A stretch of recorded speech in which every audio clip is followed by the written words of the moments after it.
Հայ-ադրբեջանական խաղաղության պայմանագրի նախաստորագրումից գրեթե 4 ամիս անց այն վերջնական դարձնելու ժամկետներ չկան, չեն ուրվագծվում։ Հայաստանի փոխարտգործնախարար Նեբանաձևել մեծ հույս կա ապագայում կստորագրվի։ Խաղաղության գործընթացն այս պահին բնականon հունով շարունակվում է եւ մենք մեծ հույս ունենք, որ համաձայնագիրը ապագայում կստորագրվի։ Այս առումով կան նաեւ անընդհատ կոնտակտներ։ Թեկուզ եւ նախաստորագրյալ պայմանագրի համաձայն Հայաստանն ու Ադրբեջանը պետք է չխառնվեն միմյանց ներքին գործերին, Բաքուն մեկ է շարունակում է Երևանի առջև դրած պայմանն անփոփոխ թողնել։ Նրանց դիտարկմամբ վերջնական փաստաթղթային խաղաղության հասնելու ճանապարհին մնացել է միայն մեկ պատնեշ՝ մեր մայր օրենքը, սահմանադրությունը, որի նախաբանում հղում ենք անում երրորդ հանրապետության անկախության հռչակագրին, որտեղ էլ ամրագրել ենք Արցախի հետ վերամիավորվելու մեր ազգային նպատակը, եւ Ադրբեջանի նախագահի կաբինետը հենց այս դրույթն է մեկնաբանում իբրև տարածքային պահանջ։ Պարզ ասած, եթե մեր երկրի իշխանությունները իրենց ձևակերպմամբ ոչ թե Ալիևի պահանջով, այլ երկրի ամենաբարձր իրավական փաստաթղթի նկատմամբ հանրային վստահության պակասի պատճառով նախատեսել են սահմանադրական փոփոխությունների հանրաքվեն անցկացնել եկող տարվա խորհրդարանական ընտրություններից, այսինքն հունիսից հետո, ստացվում է մինչև 2026-ի տարեկես այս թուղթը հենց այսպես նախաստորագրված էլ կմնա։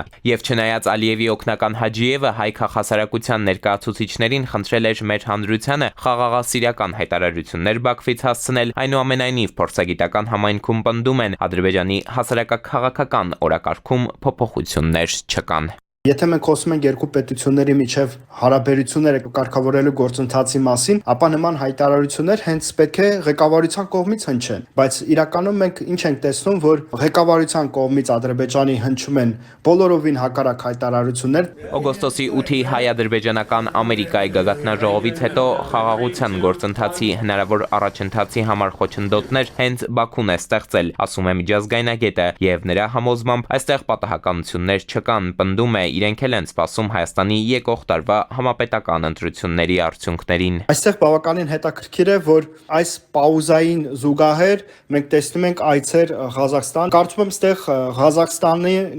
երկու կողմերը դիտարկում են որպես միջնորդ մեր տարածաշրջանում, կարող է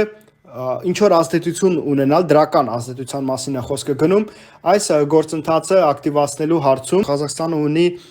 իր հետաքրքրությունը դրանում, դա տրանզիտի հարցն է, լոգիստիկայի հարցն է, տնտեսական իր ազդեցությունը ուժեղացնելու հարցն է։ Ինչ վերաբերում է հայ-ադրբեջանական խաղաղության գլխավոր ճանապարհին, թրիփին, Թրամփի միջազգային խաղաղության ու բարգավաճման երթուղուն, ապա Երևանում էական նորություններ չկան, իսկ Բաքուն միևնույն ժամանակ շարունակում է նահանգների նախագահի անունը շրջանցել, այն անվանել այսպես կոչված Զանգեզուրի միջանցք, չնայած Հայաստանից հազար են ասել, մեր երկրում արտատարածքային միջանցքներ չեն եղել, չկան, չեն լինի։ Էդուարդ Պողոսյան, ժամը լրատվական։